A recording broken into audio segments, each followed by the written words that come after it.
Viskas tvarkoje, tokiu atveju pradėsime. Šios dienos mūsų webinaro tema yra prekybos psichologija. Trumpa informacija prieš pradedant, įspėjimas apie riziką. Bet jūs turbūt jau visi esat matę.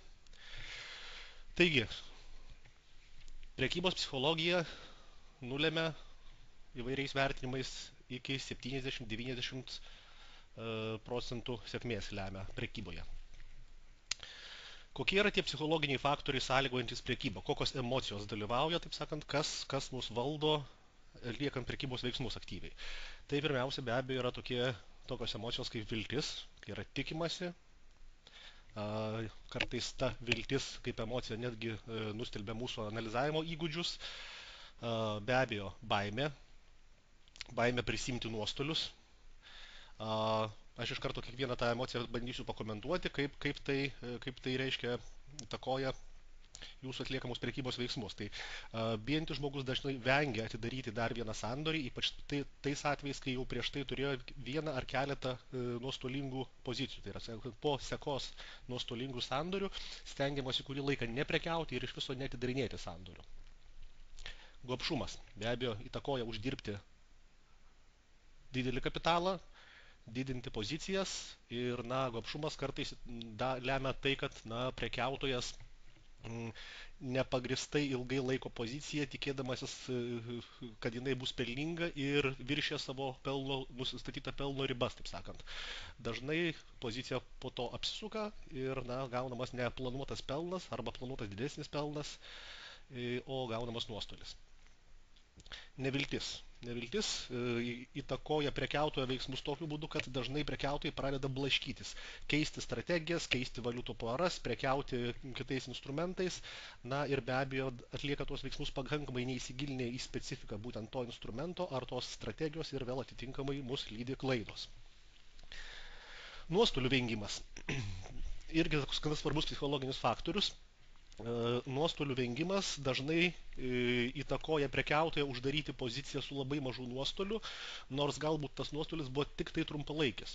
Kitaip tariant, nuostolių vengimas šiuo atveju mus skatina nesilaikyti savo užsibrėžtų pelno ir nuostolio ribų, arba kitaip tariant, jeigu mes planuojam atidaryti sandorį ir įsivaizduojam kažkokios tai hipotetinės ribas, kur turėtų būti mūsų pelnas, kur turėtų būti mūsų nuostolis, pagal tai atitinkamai dėtumėm savo stop loss ir take profit pozicijas, tai nuostolių vengimas įtakoja tai, kad dažnai fiksuojamas yra žymiai mažesnis nuostolis, negu mes prieš tai įsivaizdavom galį sau leisti. Kaip sakant, Murphio dėsniai veikia visur ir iš toj situacijų dažnai būna, kad tiesiog tas nuostolis būna trumpalaikis, pozicija grįžta į savo prieš tai ėjusią kryptį, ir pasirodo, kad mūsų prognozijos buvo teisingos. Tai yra, bet tas nuostolių vengimas privertė mus uždaryti poziciją anksčiau. Negrįžtamų išlaidų efektas.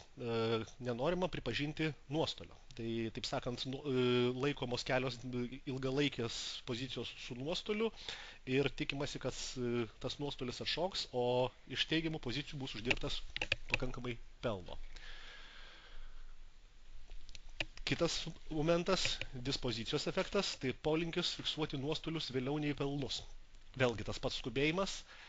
Jeigu mes esam išsikėlę savo pelno nuostolio tikslus, žinom savo tolerancijos ribas, dispozicijos efektas lemia tai, kad mes fiksuojam pelną greičiau, tai yra mažesnį, negu mes tikėjomės uždirbti, negu mes prognozavom, kad pozicija gali uždirbti, ir tokiu būdu mes mažinam savo pelną, stengdamėsi užbėgti įvykiams už akių, kol ta, taip sakant, konkrečios pozicijos kryptis nepasikeitė. Dar vienas iš tokių kognityvinių faktorių, tai rezultatų šališkumo efektas, polinkis vertinti sprendimą pagal rezultatą, o ne pagal aplinkybės ir profesionalumą. Tai čia reikėtų galbūt paaiškinti detaliau, kad esant uždarius, tarkim, teigiamą poziciją, mes džiaugiamės savim kaip prekiautojų ir savo sumanumu, o uždarius neigiamą poziciją, dažnai yra kaltinamos rinkos situacija. Nei vienu, nei kitu atveju mes neatsigrėžiam į savo paties atliktą analizę, į savo prognozes ir nesistengiam išsiaiškinti, kas buvo atlikta teisingai, kas buvo atlikta neteisingai.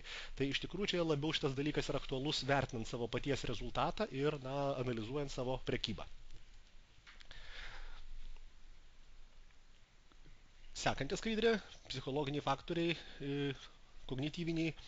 Tai iš tokių reikia paminėti informacijos naujumo efektą. Polinkis vertinti naujausius duomenis kaip svarbesnius negu praeities.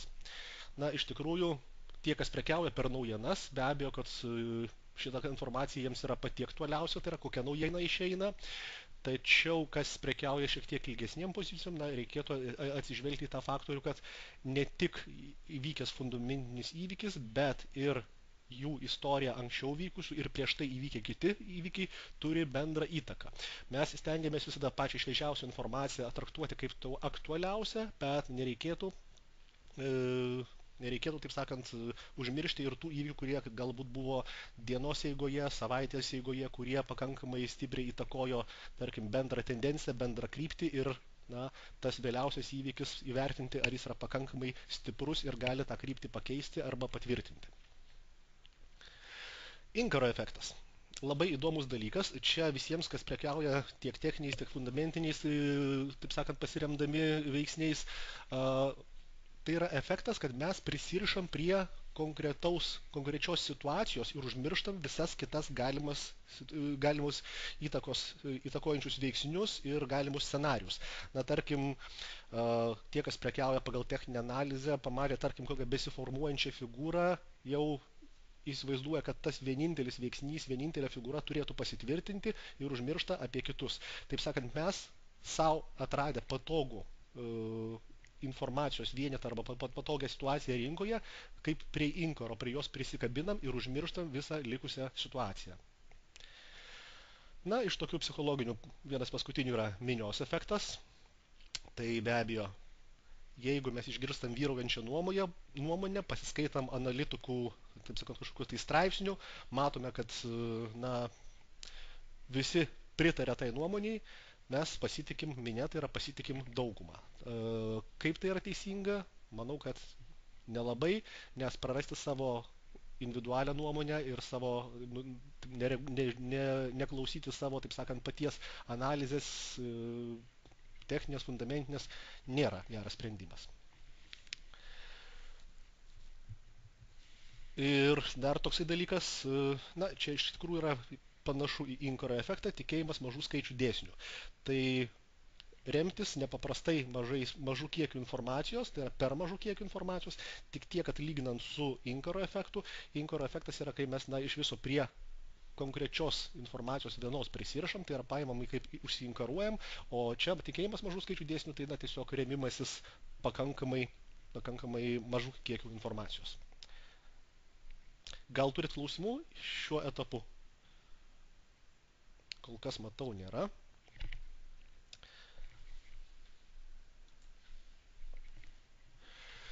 Taip, tai iš visų tų, ką dabar aptariam, iškristalizuokim pagrindinės daromos klaidas, kurios būtent yra įtakojamas prieš tai išvardintų faktorių.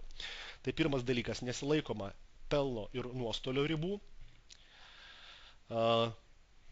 pasiekoje tam tikrų įvykių yra prekiaujama arba per daug, arba per mažai aktyviai, baimė, pozicijos atidaromos nelaiku, tai yra laukiama per didelio patvirtinimo, prognozės keletą kartų, kad tikrai formuojasi tam tikra tendencija, ir tas laukimas be abejo pakeičia jau pačią situaciją rinkose. Pozicijos atidaromos per mažos arba per didelės, vėlgi priklausomai nuo mūsų, taip sakant, emocijų, baimės, godumo ir panašių dalykų. Ir apibendrinant visą tai, ką išvardinau, visos tos klaidos veda į tai, kad yra nesuvokiama, kad mes jau prarandam pinigus. Pelno ir nuostolio pasiskirstimas. Kaip matot, neišvengiamai visi prekiautojai patiria tam tikrus nuostolius.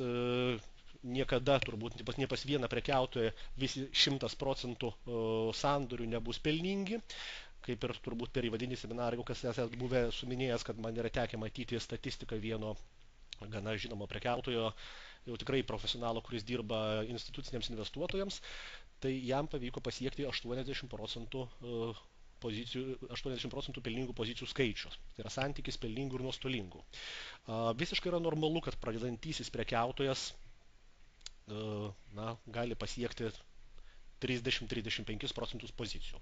Atitinkamai šitas skaičius jums duoda supratimą, kokio dydžio yra jūsų pelno siekis ir kaip turėtų atrodyti jūsų nuostolio tolerancija. Tai yra, kad reiškia, jeigu jūsų 35% pozicijų yra pelningos, tai atitinkamai tas pelnas su nuostoliu turėtų panašiom proporcijom ir įsidėlioti. Reiškia, pelnas turėtų būti mažesnis negu siekiamas, tai yra pelnas turėtų būti didesnis negu toleruojamas nuostolis tam, kad jūsų depozitas, jūsų sąskaita augtų.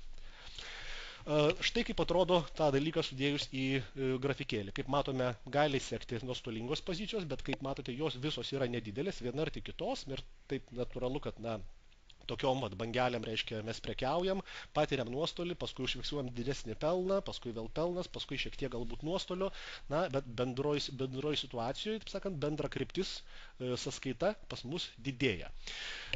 Grįžtam prie tų klaidų, ką išvardinau, ta paskutinė buvo raudonai pažymėta klaida, kad mes nesuvokėme, kad patiriame nuostolį. Tas nesuvokimas gali atrodyti taip. Kaip matote, kol kas grafiko pradžioje mes puikiai susidorojom su emocijom, laikėmės būtent pelno nuostolių ribų, nedidinom turbūt sandorių, sandorių didinimas iš tikrųjų nėra sveikintinas dalykas, nes, kaip suprantate, jeigu jūs įpratote prekiauti su, tarkim, kad ir paimkim 0,1 loto tokiais sandoriais, patyrėte kelis pelningus sandorius, godumas privertė jūs padidinti sandorio dydį, tarkim, iki 1 loto, tai yra 10 kartų. Tai štai po tokių disciplinos nesilaikymų ir atsiranda didžiuliai kritimai. Ir iš tikrųjų, užvaldžius emocijoms, kaip matot, šitoj sekoje jau daromos klaidos ir faktiškai nei vieno pelningo sandorio nėra visoje sekoje sandorių, kurie galėtų mums, taip sakant, padidinti depozitą. Kaip matot, čia buvo pelningi sandoriai didesni, reiškia pelno siekis yra didesnis negu nuostolio tolerancija. Šitoje vietoje mes akivaizdžiai darom klaidas, darom didelius sandorius ir turbūt, kad netgi labai didelius, padidinam kiekį, padidinam sandorio apimtį, ir atitinkamai tai yra iš tų psichologinių aspektų sekančios klaidos, kurios mūsų depozitą faktiškai gražina vos ne į pirminį lygį. Kaip veikia emocijos? Iš tikrųjų, dabar daug šnekam apie teigiamas ir neigiamas emocijas. Tai štai yra visa skalė. Turbūt daug kas angliškai suprantat, galiu paversti optimizmas. Tai yra, kai mes pradedam prekiauti, kol kas neturim jokių ten didelių pasiekimų. Pradėjus augti mūsų pelnui, mes be abejo atsiranda susižavėjimas, jaudulys ir pradėję uždirbinėti pelną mes patiriam jau, vadinkim taip, euforiją. Būtent psichologai šitą momentą vadina didžiausios finansinės rizikos momentu.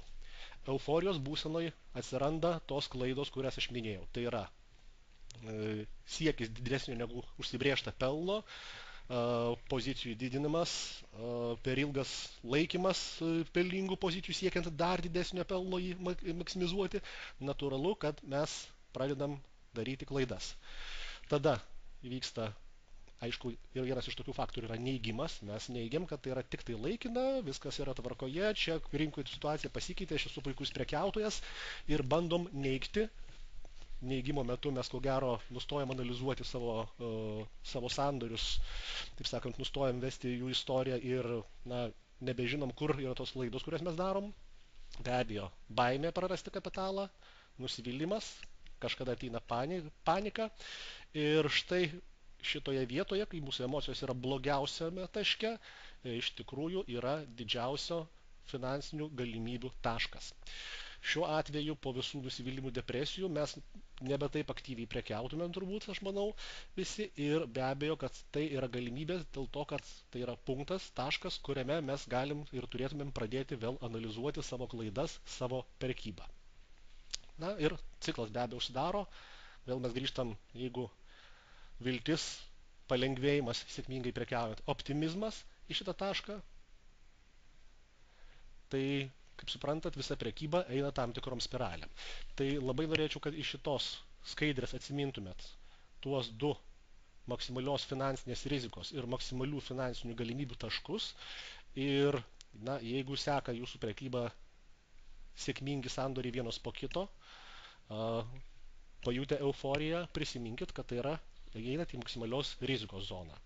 Jeigu sandoriai seka vienas po kito nesėkmingi ir tikrai jau yra panika, desperacija, nusivylimas, prisiminkit, kad šitoje vietoje reikia staptelt ir išanalizuoti savo prekybą ir tuo pačiu tai yra to šalto proto ateimo metas, kada atsiveria didžiausios finansinės galimybės. Aišku, jeigu mes nepadarom tos klaidos, kurią išvardinau pradžioje, kad mes iš viso neatidarinėjom sandorių. Tiesiog baigiam prekybą jau visam laikui. Tam tikrą pauzę padaryti be abejo yra naudinga. Emocijos suvokimas. Kaip tas visas emocijas suvokti? Šiek tiek nukrypimas į kitą sferą. Jeigu kas dirbate pardavimo srityje, turbūt teko dalyvauti ne vienose aktyvių pardavimų mokymuose su įvairiais specialistais. Ir man teko vieną tokį girdėti patarimą iš specialisto, būtent aktyvių pardavimų, kuris pasakė, prieš imdamiesi veiksmų, paprasčiausiai pažiūrėkite į veidrodį ir pasakykite, ar tas žmogus, kuris į jūs žiūri iš veidrodžio, ar tas žmogus gali pasiekti jūsų norimo rezultato. Čia toks savęs motivacijai, pasitempimui. Tai, kas tinka pardavimams, iš tikrųjų tinka ir šitoje srityje, prekyboje. Jeigu jūsų nuotaika yra tokia, kad jūs savo veidrodėje nepatinkate ir suprantate, kad esate nusivylęs, susinervinęs, stresą ar kitokioj būsenoj, pagalvokit, ar šitas žmogus tokioj būsenoj gali įvykdyti sėkmingus sandorius. Tikslas yra suvokti emocijas ir apsivalyti nuo nešvarių minčių ir vienas dalykas, ką reikia taip pat įsisavinti, sugebėti į save pažiūrėti iš šalies. Dėl to tą pavyzdį su veidrodžiu aš ir pateikiau jums. Jeigu emocinė būsena jums nepatinka, kurioje jūs esate, yra keli variantai, kaip galima tą emocinę būseną pakeisti. Be abejo, tai yra labai individualu ir čia jokių patarimų aš negaliu duoti. Kiekvienas turbūt išsirinksite, kas jums padeda. Kai kam galbūt padeda pertrauka, gal valandos, gal dienos, o gal ir savaitės pertrauka nuo prekybos. Kai kas malda, meditacija ir kiti panašus dalykai. Kai kas gal tiesiog mėgstat muziką arba pažiūrėti vaizdus, pasportuoti. Bet kokiu atveju, suvokus savo emocinę būseną ir įvertinus, kaip jinai gali įtakoti prekybą, jeigu ta emocinė būsena gali trukdyti, natūralu, kad ją reikia keisti. Nesu didelis meditacijos taikytojas, bet kiek teko literatūros skaityti, daugelis prekiautojų, ypač profesionalų, vieną iš tokių būdų pakeisti savo emociniai būsenai, jie naudoja meditaciją. Meditacijų technikų mes tikrai su jumis nepraeidinėsim, manau, kad yra literatūros labai gausu, juo labiau, kad tos technikos yra skirtingos ir kiekvienas atrasit, kas jums reikalinga. Bet bendri dalykai, ką lavina meditacija, tai kas labai svarbu mūsų srityje - susikaupimas ir koncentracija, gebėjimas arba net ir, pasakyčiau, kartais ryžtas priimti sprendimus, sugebėjimą greitai priimti sprendimus. Greitai mes dažnai priimam sprendimus, bet greiti sprendimai ne visada yra teisingi. Čia eina kalba apie tuos greitus, bet sėkmingus sprendimus. Racionalumą, be abejo, atidumą, budrumą, ir esminis dalykas - gebėjimą valdyti savo emocijas. Įpročiai, kurių reikėtų atsisakyti. Čia jau kalbu ne apie klaidas, kurių reikia stengtis nedaryti, bet įpročiai, kurias mes kartais išsiugdom visiškai netyčia, tai yra prekyba siekiant atidirbti nuostolius. Visko pasitaiko, būna nuostolingų pozicijų, ir kartais prekiautojų daroma klaida yra būtent tai, kad mes užfiksuojam nuostolį savo galvoje, užfiksuojam tą dydį ir stengiamės atidirbti tą nuostolį per nepagristai mažą sandorių, pelningų sandorių skaičių. Tarkim, įvyko nuostolis, didesnis, tarkim, negu planuota, mes iš karto stengiamės jį atidirbti ir atidirbti vos ne vienu, taip sakant, sandoriu. Patys suprantate riziką, patys suprantate, kad tai yra ne visada tikėtinas scenarius, ir, taip sakant, šito noro atidirbinėti nuostolius reikėtų vengti. Antras momentas, tai tas vilties ir tikėjimo gliovimasis tik tai viltimi ir tikėjimu. Ne analizė, ne objektyviais dalykais, o subjektyvu.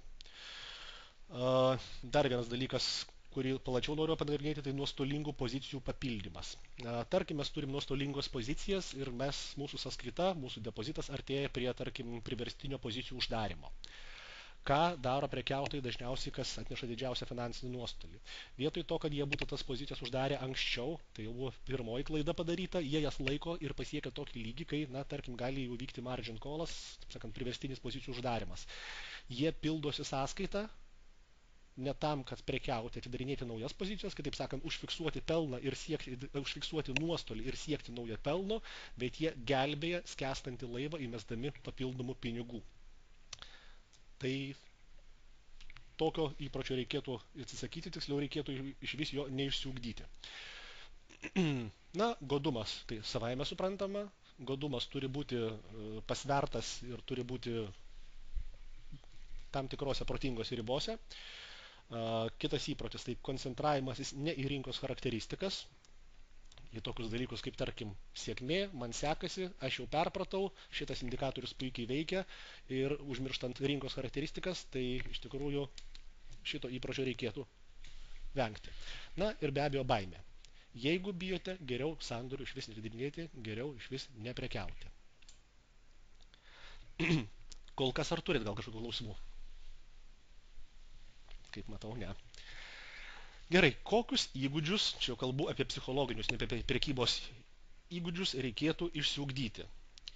Tai pirmiausia, kaip ir pamenat pradžioje minėjau, žinoti savo prekybos statistiką, kad ir demonstracinėje sąskaitoje.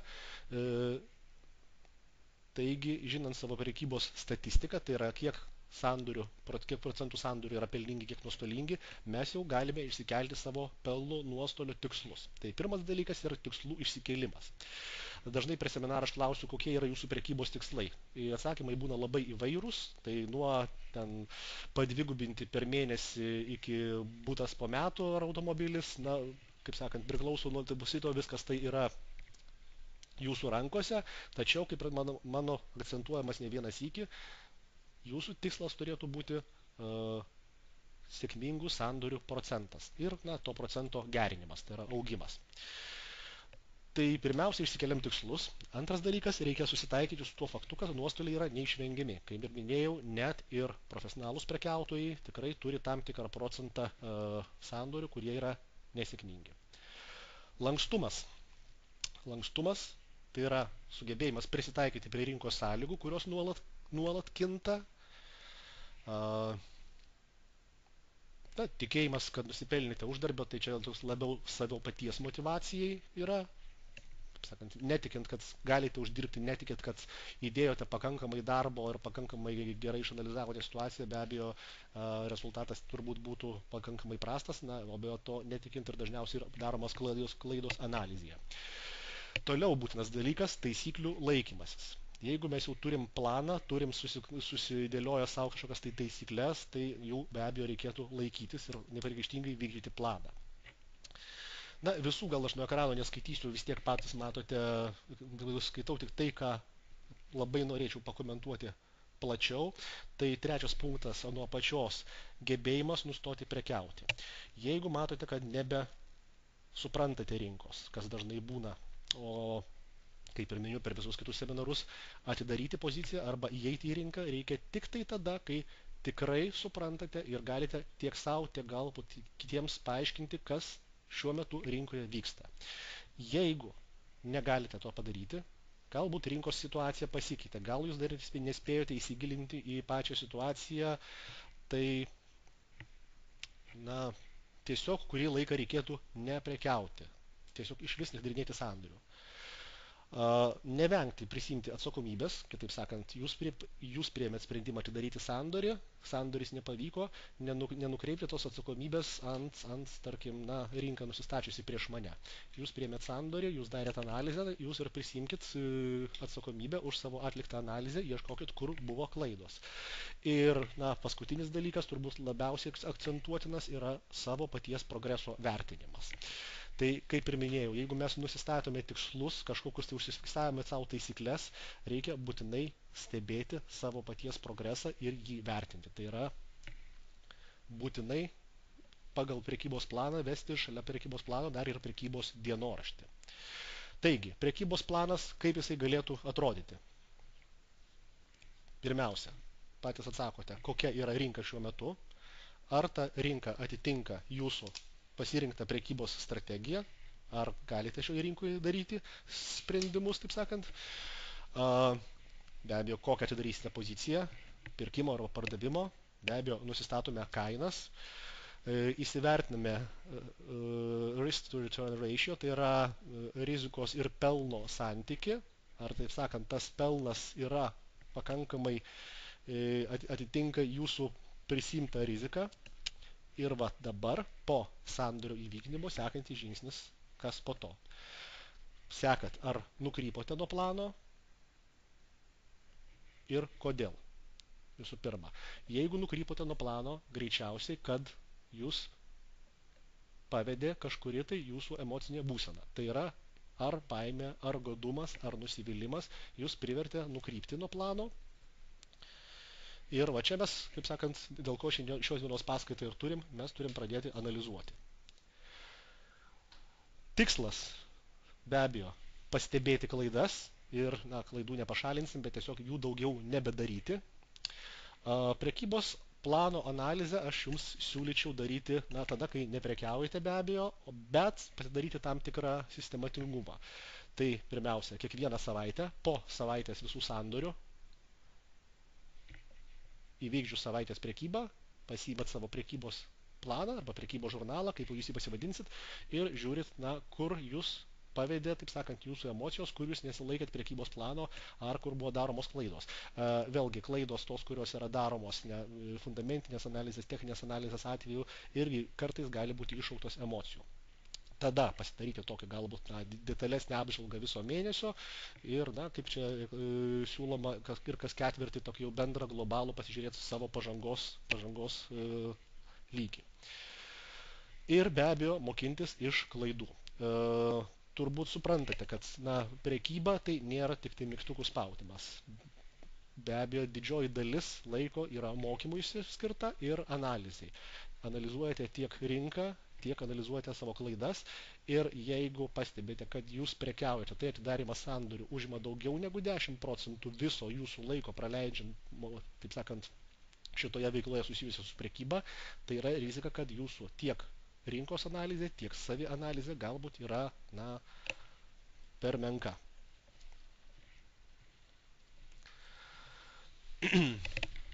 Iš tikrųjų, prekybos žurnalo jokių konkrečių pavyzdžių dabar pasiūlyti negaliu, yra turbūt internete galima atsisiųsti. Tiesiog galit pasidaryti savo patogų formatą, jums patogiu būdu registruoti atidaromos pozicijas. Ką be abejo reikėtų prekybos žurnale pasižymėti. Tai yra tai, ko nesimatys. Be abejo, MetaTraderyje. MetaTraderyje jūs savo prekybos istorijoje matysite. Ties kokią kainą atidarėte, ties kokią uždarėte. Jeigu ten buvo stop loss arba take profit parametrai, matysite, kur jie buvo, kuris iš jų suveikė. Bet tai, ko dažnai mes nepadarom atidarydami poziciją, mes neįrašom komentaro. Būtent kodėl ta pozicija buvo atidaryta. Tai, čia aprašytas toksai kaip ir žurnalo bendrais bruožais schema. Labai svarbu įsivertinti savo emocinę būseną. Ar pajutot, tarkim, uždarius poziciją pagundą, galbūt norėjote ilgiau nesilaikyti.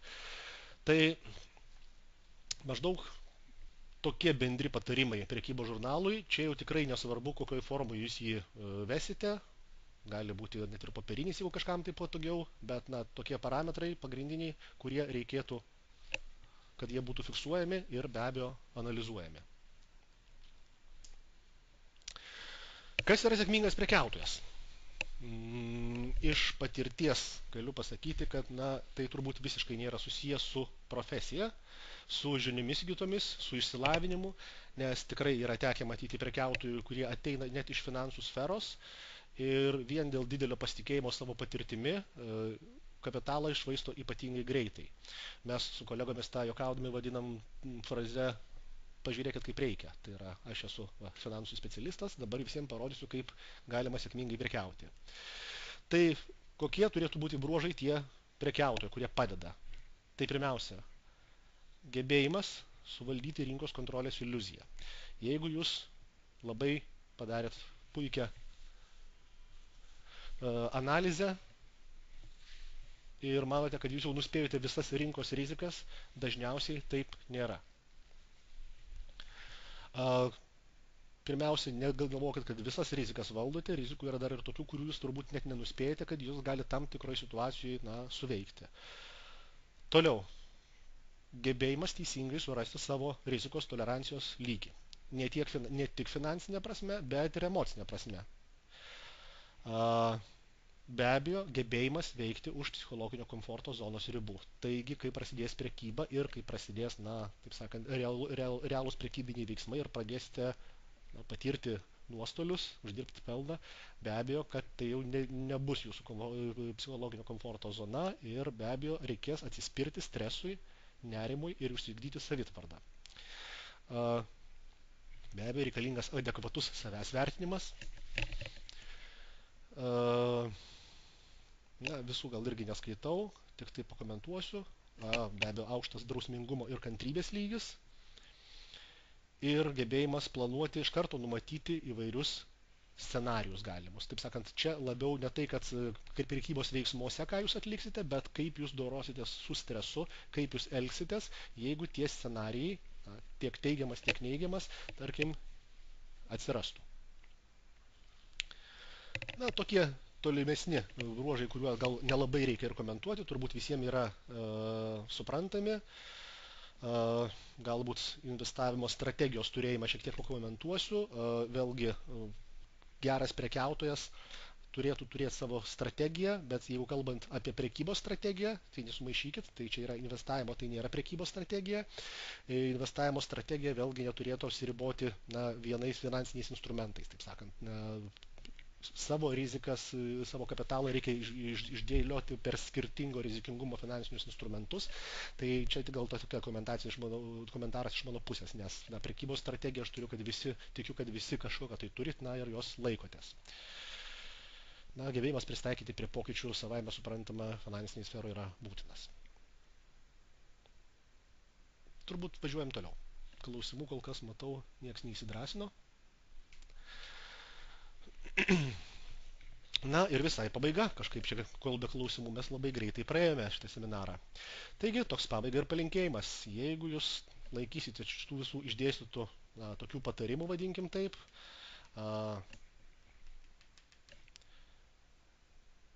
turėsite tinkamą nusteikimą, gausite imunitetą prieš aplinkinių nuomonę, žinosite, kur darote klaidas ir be abejo daromas klaidas ištaisysite. Taip, mūsų prezentacijos kaip ir pabaiga, dabar matau pasirodė pirmi klausimai. Kaip žinoti, ar bloga strategija, ar psichologinės problemos? Turbūt, kad geriausiai jau čia į tą klausimą galėtumėte atsakyti jūs. Jeigu strategiją testavote ir jinai veikia, tarkim, demo sąskaitoje, manau, kad demo sąskaita mus prie blogų emocijų nepriveda. Galbūt yra kažkoks tai menkas nusivylimas, kad nepavyksta. Jeigu ta strategija nuolat paveda jūs ir demo sąskaitoje, nors tai nėra prekyba realiais pinigais, tai galbūt sakyčiau, kad arba jūs nepakankamai įsigilinote strategiją, arba jinai tiesiog netinka jums.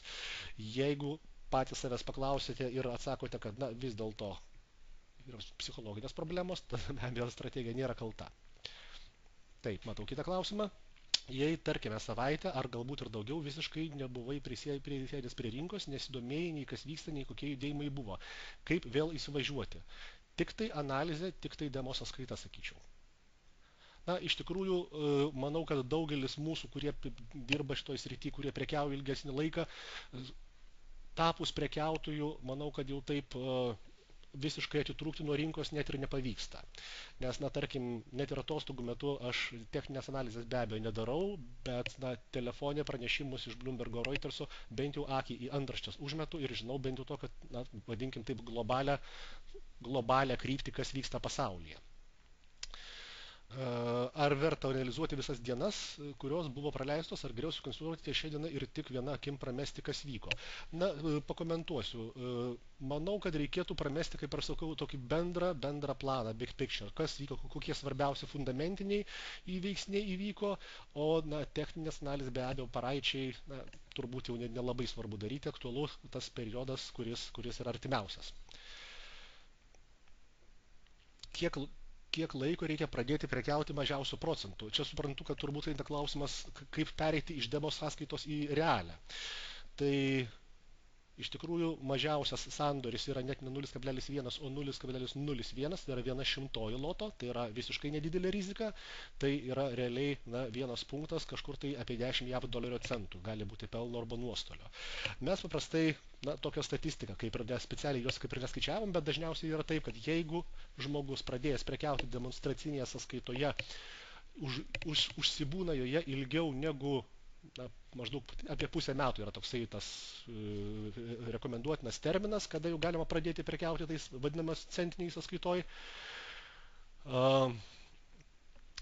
Paprasčiausiai žmogus neišsiugdo tam tikrų charakterio bruožų ir neišsiugdo tam tikros disciplinos. Demo sąskaitoje rizikuoti yra labai lengva, klaidos jums nieko nekainuoja, mes klaidas labai lengvai atleidžiam, vengiam savianalizės, vengiam strategijų analizės, labiau užsiimam tokių bandymų, testavimų, indikatorių, įvairių skirtingų strategijų, taip kad patirti tą nuostolį, kad yra, kaip ir minėjau, 0,01 loto yra rizika kažkur tai apie 10 JAV dolerio centų, tarkim, prekiaujant, reiškia, eurų dolerių, tai geriau po truputėlį pereiti prie tikrų, kad ir neskaudžių nedidelių pelnų nuostolių, pradėti be abejo su nedideliu depozitu ir nerizikuoti didžiuliais pinigais, bet labai ilgai, kaip man teko bendrauti su vienu prekiautoju, kuris jau berods ar ne 3 metai demo sąskaitoje ir dar vis neplanuoja. Na, tai aš taip suprantu, kad jis turbūt niekada ir neperės. Ta demo sąskaita jam ir liks toksai kaip žaidimas. Toliau sekantis klausimas. Kaip lengviausia kovoti su emocijomis, baime, godumu? Na, išvardinau ten keletą tokių būdų, kaip pakeisti savo emocinę būseną, tai meditacija, sportas. Man iš tikrųjų asmeniškai geriausia, jeigu pajuntu, kad yra užvaldė godumas, atsirado baimė, padaryti tiesiog pertraukėlę. Na, kas norit medituojat, kas paprasčiausiai tuo metu neprekiauti. Čia gal nereikėtų mūsų srities taip lyginti, bet tai yra visiškai skirtingos sritis, bet turbūt žinot, kad yra žmonės, kurie šiuo metu jau gali įsirašyti juodosius sąrašus, kad negalėtų patekti į lošimo namus. Tai prisiminkit šitą faktą ir įvertinkit save, ar jūs nepasidarėte tas, kuris dabar būtinai nori prekiauti, jeigu, tarkim, užpuola godumas. Tai paprasčiausias būdas padaryti pertraukėlę. Kitas klausimas, matau, ar galima kur nors peržiūrėti pirmo seminaro medžiagą? Taip, pirmo seminaro medžiagą mes esam patalpinę į mūsų YouTube kanalą, tačiau jis yra išsiunčiamas tik tai pagal visų atskirų linkų. Mes, taip sakant, tik tai esamiems klientams išsiunčiam. Tai jeigu kreipsitės į savo vadybininką, vadybininkas tikrai atsiūs praeito seminaro ir turbūt, kad ir šitą padarysim įrašą, jeigu norėsit, atsiūs nuorodą. Nes tos nuorodos tiesiog nėra prieinamos jo viešai, bet jos yra YouTube kanale. Ar prekyba gali perėti į pastovų darbą? Tikrai taip, yra pasaulyje žmonių, kurie dirba. Tikrai yra pasaulyje žmonių, kurie dirba kaip samdomi darbuotojai ir prekiauja. Tikrai yra žmonės, kurie dirba savo kapitalu, patys savo. Tik tai klausimas yra toksai. Manau, kad norint išlaikyti pajamų stabilumą, tai yra, jeigu šiandien, tarkim, jūs esate samdomas darbuotojas ir kiekvieno mėnesio dieną jūs gaunate tam tikrą atlyginimą, tai supraskite, kad Forex rinka kiekvieno mėnesio tam tikrą dieną jums nebūtinai išmokės arba nebūtinai galėsite iš savo sąskaitos išsiimti tokio dydžio atlyginimą. Tai be abejo atitinkamai turbūt reikalingas yra ir didesnis kapitalas ir jau pakankama disciplina, kad būtų tam tikras reguliarumas ir, taip sakant, tos sąskaitos augimo stabilumas. Bet kad pasaulyje yra žmonių, kurie iš to uždirba, o ne tik tai kaip papildo savo investicijas, taip, tikrai taip. Na, klausimų kol kas daugiau nesulaukiau. Seminaras šiandien gavosi gana trumpas. Jeigu kažko nespėjote paklausti arba prisiminėte, bet kokiu atveju klausti drąsiai galite. Galite drąsiai vėliau ir elektroniniu paštu, kad jūs siūsdami į info. Ir dar prieš atsisveikinant pamačiau paskutinį klausimą. Kokio dydžio depozito suma patartumėt pradėti prekiauti pradedančiajam? Klausimas labai įdomus. O kiek jums nebaisu prarasti? Nes, dažnas atvejis, kad pirmas depozitas dažnai nukenčia. Pirmas depozitas yra kaip ir mokomasis, dažnai nukenčia. Tai čia priklauso nuo jūsų galimybių, nuo to, kiek jūs toleruosite. Yra žmonės, kurie, man teko matyti ir tokių investuotojų, kurie, vadinkim taip, pasimokinimui įsimeta keliasdešimt tūkstančių eurų. Jeigu jie gali sau leisti, kodėlgi ne. O manau, kad labai mažai irgi neturėtų būti labai mažos sumos. Tarkim, jeigu jūs prekiaujate, kad ir tarkim 0,01 loto, jūs jau su keliais doleriais galite atsidaryti vieną tą mikropoziciją. Dabar pats toks bendrasis patarimas yra toksai, kad jūsų viena pozicija neturėtų viršti daugiau negu 3-5 procentai viso jūsų depozito. Kitaip tariant, kad nebūtų taip, kad nebūtų taip pasidarytų nepanašu į kazino, kur atėjot, pastatėt juodą raudoną, atsinešėt, tarkim, 100 eurų depozitą, už 50 atidarėt vieną poziciją, už 50 atidarėt kitą poziciją, ir rizika šiuo atveju yra tikrai didžiulė. Taigi, ta suma pinigų, kurią jūs rizikuojate vienai pozicijai atidarant, neturėtų viršyti daugiau negu 5 procentai viso jūsų depozito. Kiek paprastai žmonės uždirba vidurkis? Tikrai nėra tokio vidurkio, negaliu pakomentuoti, yra labai skirtingi depozitai, yra žmonės, kurie prekiauja $15 keletą metų ir jiems tai yra kaip hobis ir būdas pažinti rinką, yra žmonės, kurie persiveda 100 000, o tokį vidurkį, kiek, aš jums jau pasakiau paskaitos pradžioje, tai vidutiniškai Lietuvoje yra apie 35-40 procentų pelningų sandorių. Per pasaulį maždaug irgi panašiai. Jeigu žmogus pasiekia 60 procentų pelningų sandorių rezultatą, tai taip sakant, jau yra galima vadinti jį profesionalu. Tai o ten, kaip jūs tuose sandoriuose pelningose susidėliosit savo pelno nuostolio ribas, kiek uždirbinėsit, kokiais sandorių apimtimis prekiausit, taip sakant, yra jūsų jau asmeninės strategijos ir plano reikalas. Kaip dažnai būna webinarai? Kol kas webinarai yra neplanuojami labai į priekį, nes webinarus mes norim daryti teminius. Webinarai bus galbūt tik tai tiems klientams, tarkim, kituose miestuose, kai į seminarą, gyvą seminarą, kur galima apsilankyti, nesusirenka pakankamai žmonių, ir tikrai neapsimoka važiuoti. Jo labiau, kad webinarus mes rašome ir visada atsiunčiame. Dabar sekantis seminaras, manau, galėtų būti kokį spalio mėnesį, bet kol kas dar nesam sugalvoję temos. Bandysim, manau, kad pristatyti gal kokią nors vieną paprastesnį prekybos strategiją. Tai kol kas su kolegomis tarėmės, kas tai galėtų būti per tema. Ir kai tik temą žinosime, kai susidėliosime prezentacijos apmatus, tikrai informuosime, paskelbsime ir lauksime jūsų dalyvaujant. Ir vėlgi dar paskutinis klausimėlis, pagal statistiką, kiek depozitų praranda pradedantis investuotojai. Negaliu tokios statistikos, tikrai nežinau, negaliu pasakyti. Kas yra praradimas?